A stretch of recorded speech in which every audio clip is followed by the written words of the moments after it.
welcome to the Star Wars Legends Lounge, the show celebrating the books from Star Wars Legends. I'm Aaron Moats. Today, we look at the fourth book in the X-Wing series, The Bacta War, by Michael Stackpole, the final book in the first arc of the X-Wing series.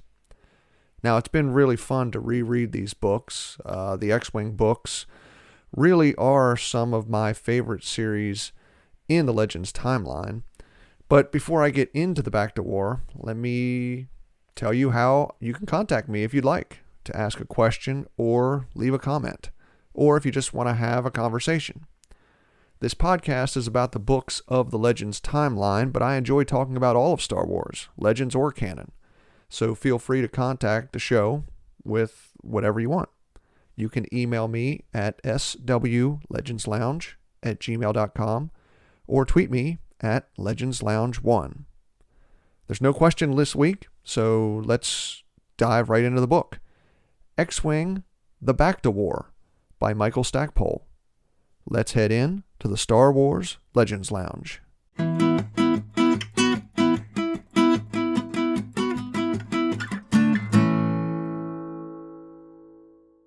The Bacta War is the final book in the opening arc of the X-Wing series. The pilots of Rogue Squadron have pledged to liberate the planet Thyfera from Ysane Iceheart and the traitor Arisi Delaret. Thyfera is where the galaxy's supply of Bacta is manufactured, the miracle substance used to treat just about any wound or illness. Isard and the Zukfra Corporation control the planet with her superstar destroyer Lusankia, a pair of Imperial-class II Star Destroyers, and a Victory-class Star Destroyer. The New Republic government has refused to get involved with ousting Isard because the Bacta cartel wants Thyfera to remain a neutral planet in the Galactic Civil War, enabling them to sell to both sides of the conflict.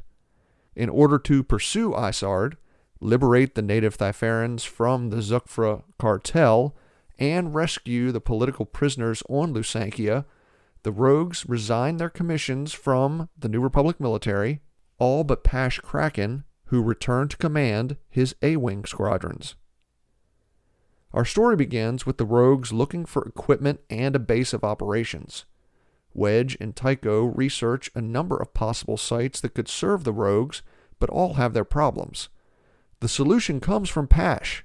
He and his A-Wings are ordered to destroy the space station orbiting Yagdul that the Rogues previously attacked to steal a cache of Bacta. Pash forges his reports about destroying the station and offers it to the Rogues. Wedge, Corran, and Mirax then head out to purchase X-Wing parts and weapons.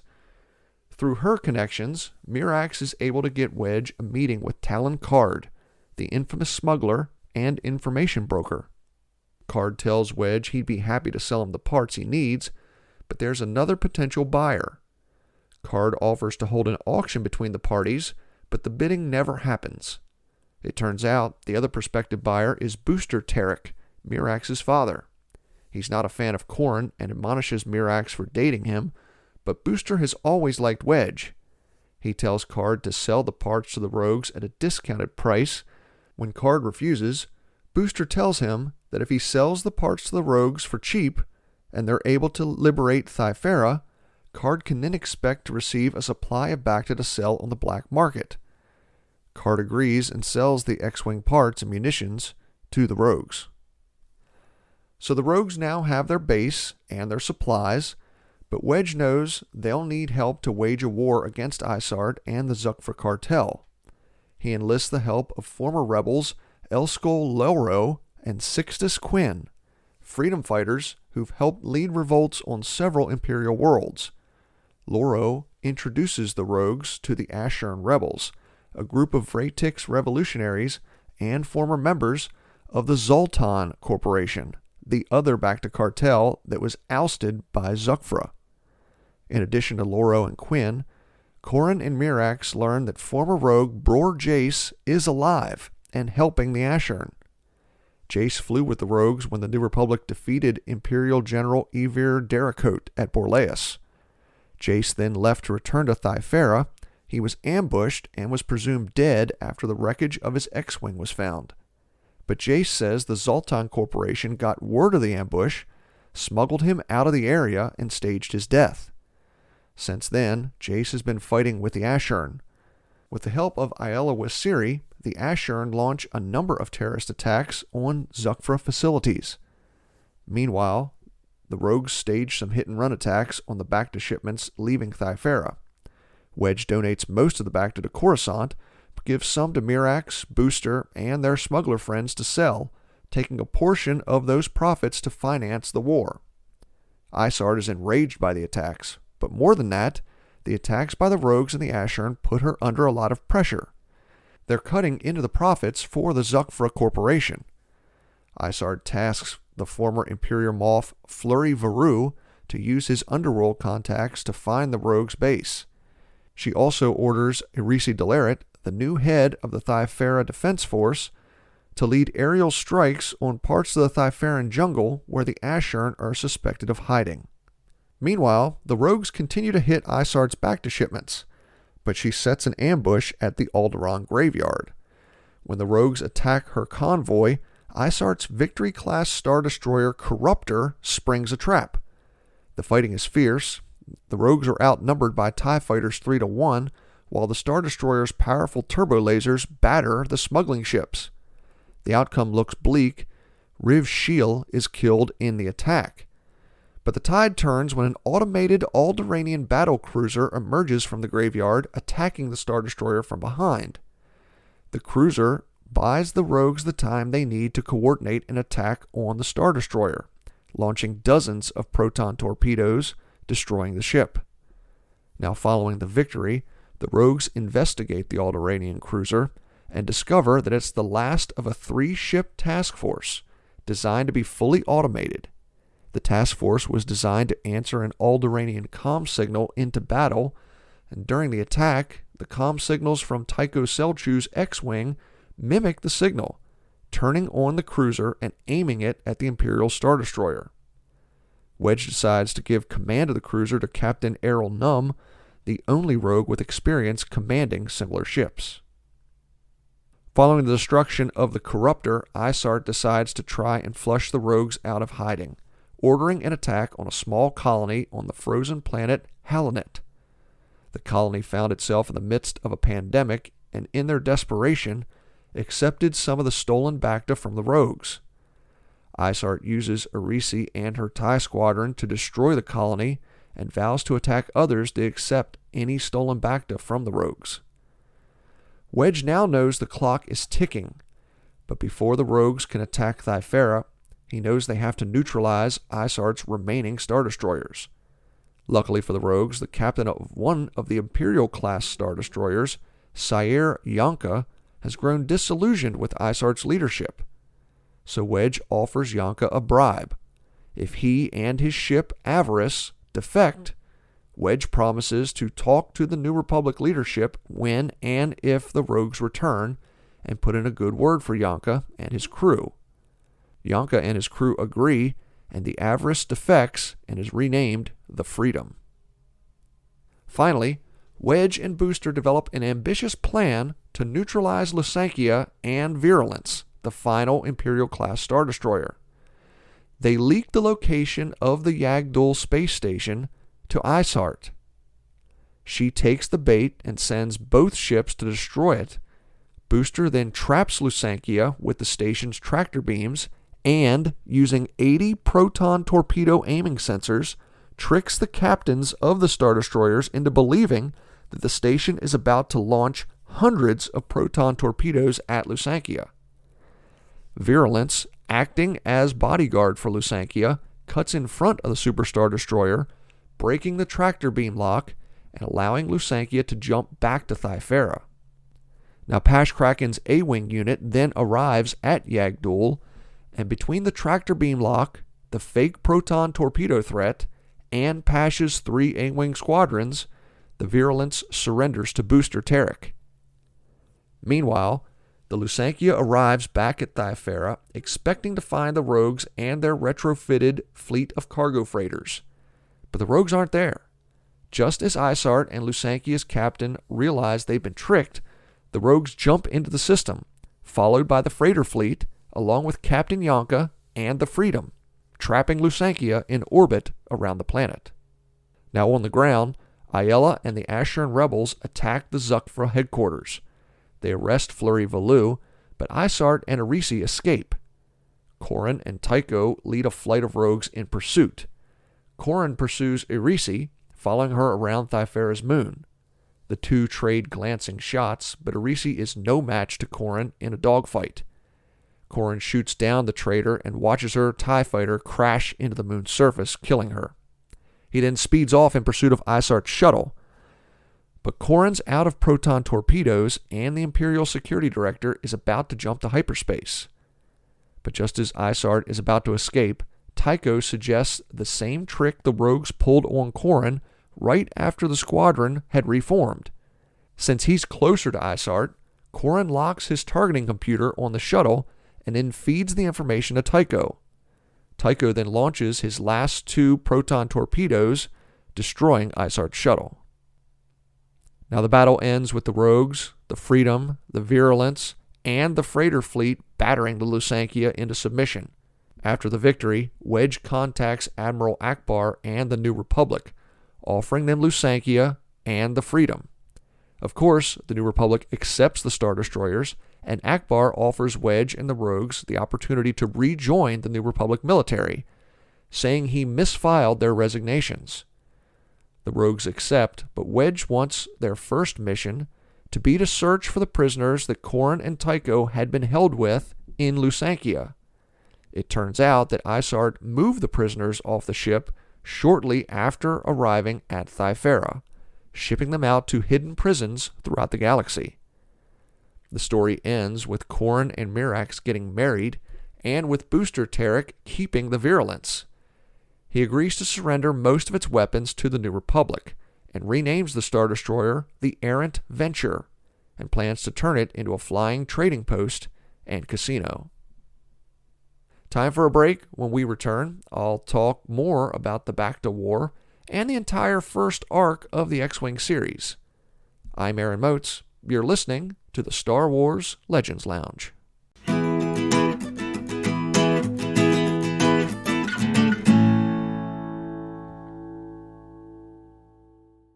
Hey everybody, allow me to recommend a book from Star Wars canon, Battlefront: Twilight Company by Alexander Freed. Inspired by the video game Star Wars Battlefront, Twilight Company tells the story of the 61st Mobile Infantry as they battle Imperial forces on multiple worlds throughout the Mid-Rim. The fighting is brutal and dirty. The soldiers are cynical and bitter, but ferociously loyal to one another. If you want to see the gritty, ugly side of the Galactic Civil War, check it out. That's Battlefront: Twilight Company by Alexander Freed.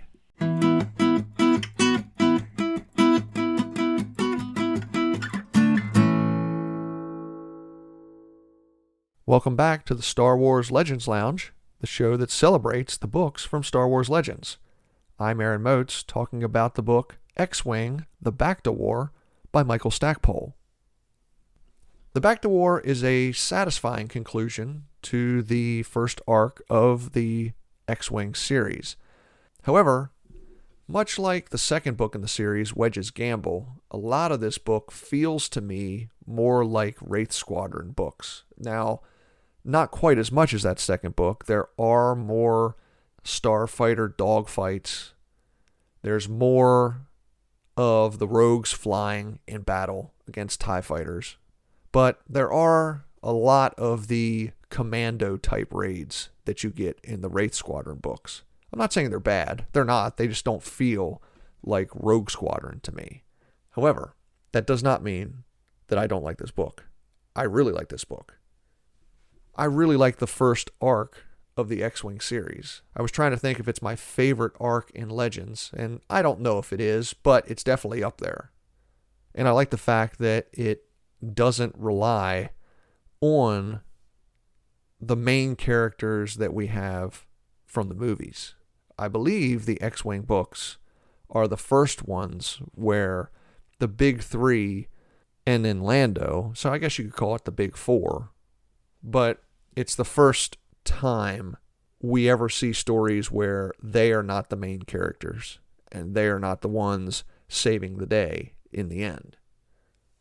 So what is it about this first arc that I really liked? Well, I enjoy military stories, and I enjoy stories about a team of brothers, a team of friends, a team of compadres that are united to achieve a goal. You know, so much of Star Wars involves the Force and these beings that can do supernatural things, be they Jedi or Sith or any other type of Force user. And believe me, I understand that that's the heart of the Star Wars saga. And I love that stuff. But occasionally, I do like stories involving, quote unquote, the little guy. I mean, it is called Star Wars. There are aspects of the wars that don't involve the Jedi or the Sith. I enjoy reading the parts of a squadron of soldiers, or in this case, a squadron of pilots, and the highs and lows and the hardships that they endure in the Galactic Civil War. So these books came out in the mid-90s, and this is when Legends was really ramping up. We were getting a ton of content, but almost all of it revolved around the Jedi, specifically Luke trying to revive the Jedi Order. And I think the X-Wing books were just a really nice change of pace. And maybe it was because they didn't involve Luke, Leia, Han, Lando, that I gravitated toward them. And I've kept going back. You know, this is now probably the 5th time that I've read this opening arc of the X-Wing series, and I still like it. I still think they hold up. Now, there are aspects of it that don't hold up. I was never a Corran Horn fan when I first read it, and I think when you read some of the stuff today with how Corran thinks, it probably doesn't hold up great. But I do think the story holds up, and I think the camaraderie between the pilots still resonates. So when it comes to Legends material, I think this first arc of the X-Wing series is in that group of must-read books. There's probably a group of about 12 to 15 must-read books if you really want to enjoy Legends. And I think this first arc is in that group of 12 to 15 books. Now, I know the last couple episodes I haven't talked too much about canon and what we could possibly see from it because, you know, I went over a lot of that in the first book. Could we see Rogue Squadron in canon? Well, we are going to. I don't think they're going to be the same characters, and it's not going to be in the same point in the timeline. But we know that there is a Rogue Squadron movie coming out. I believe it's in 2023. So we know we are going to get the Rogues in canon, and we know that it's supposed to be a fighter pilot movie. I'm really geeked for that. Is there anything else that we can see in canon? Well, there are some things that already have made the switch over. The planet Thyfera, the healing substance Bacta, and the alien species, the Vratics, that manufacture the Bacta, they are all canon. Now, not nearly as much is known about Thyfera or the Vratics or the manufacturer of Bacta in canon, but they are there. It's basically the same background information that you get from Legends. It's just that in Legends, there's a lot more of it. Now, a couple of the other things I think you could see in canon. I get a sneaky suspicion that sooner or later, Talon Card will be made canon. I don't think he's going to be in the same time period in canon that he is in Legends. In Legends, he's almost exclusively post Return of the Jedi. I think in canon, he might be used more in the time period preceding A New Hope, sort of where the movie Solo: A Star Wars Story is set. There's rumors that we may get more stories coming from the characters and the storylines set up in Solo, whether it be the Hutts or Crimson Dawn. We do know we're getting a Lando series. Now, we don't know if that is similar to the Obi-Wan Kenobi series that was announced. That's a 4-episode or 6-episode event series, or if it's actually going to be a series. I would tend to think it's probably going to be the former. But I would think a series that involves Lando and possible other series or movies coming out of the characters in Solo are going to deal with a lot of underworld and shady characters and storylines. And I can see Talon Karrde, a smuggler and information broker, fitting nicely into that area. Now, that's not to say that Talon Karrde wouldn't fit in the timeline in canon like he is in Legends. They've already announced the Book of Boba Fett series, and we know we're getting a 3rd season of The Mandalorian. Those are both post Return of the Jedi. And at least the Boba Fett series appears to be an underworld type series. So I think we could see Talon Karrde in the future. We could see Booster Terek and Mirax Terek. They're smugglers. I don't think we'll see Mirax Terek and Corran Horn together. I don't think we're going to see Corran Horn in canon. But I do think you could see definitely Talon Karrde and possibly Booster and Mirax Terek in canon in the future with the stories that they have announced. And I'm not just saying they have to be on the big screen. I think some of these stories are going to be published, whether it be in a novelization or comic books. Maybe that's where they enter canon, in a Crimson Dawn book or a Boba Fett comic, something like that. But I would be surprised that if we don't eventually get Talon Karrde into canon. Another thing that I really like about this first arc of the X-Wing series is the number of alien species, or alien characters, I should say, that have prominent roles. Are they the main characters? No. But they play prominent roles. You have the Twi'lek, Nawara Ven. You have the Gand, Oral Kurg. You have the Bothans, Asir Sylar, and of course Borsk Phalia. I still want Borsk Phalia in canon somewhere. I don't know where, but I want him there. But whether or not I ever get Borsk into canon, the one thing I would like to see more of in Star Wars canon are prominent alien characters.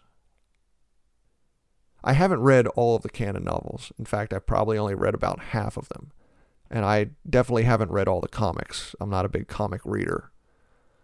But of the novels and comics that I have read, there just seemed to be a lack of prominent aliens.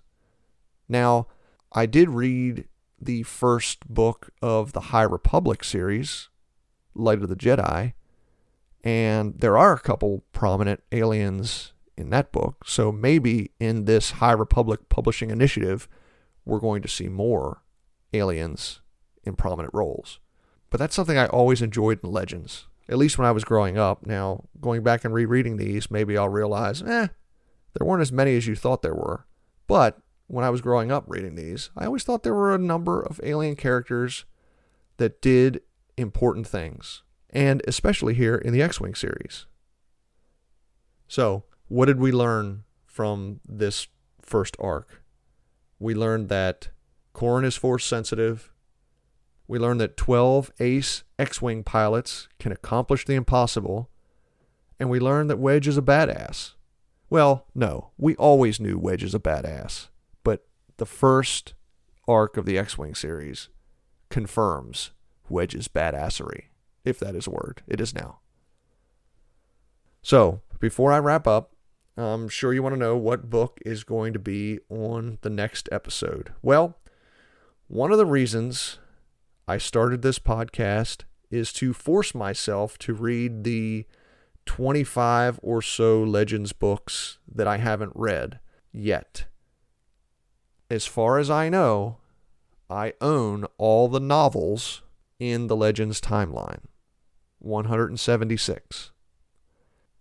But there are 25 or so that I haven't read yet, most of those taking place during the prequel era. So I'm going to start remedying that. For the next episode, I'm going to read the earliest one of those chronologically, Maul Lockdown. So please join me on May 7th for the next episode. Until then, if you'd like to get in contact with me, please email the show at swlegendslounge@gmail.com or send me a tweet at legendslounge1. Ask me a question or send me a message. I'd love to hear from you. Canon, Legends, doesn't matter. Anything. Let's get a conversation started. Until then, thank you so much for listening to the Star Wars Legends Lounge. We actually passed over 500 downloads recently, so thank you so much for that. And please continue listening. I'm Aaron Moats. Remember, there's always a bit of truth in Legends.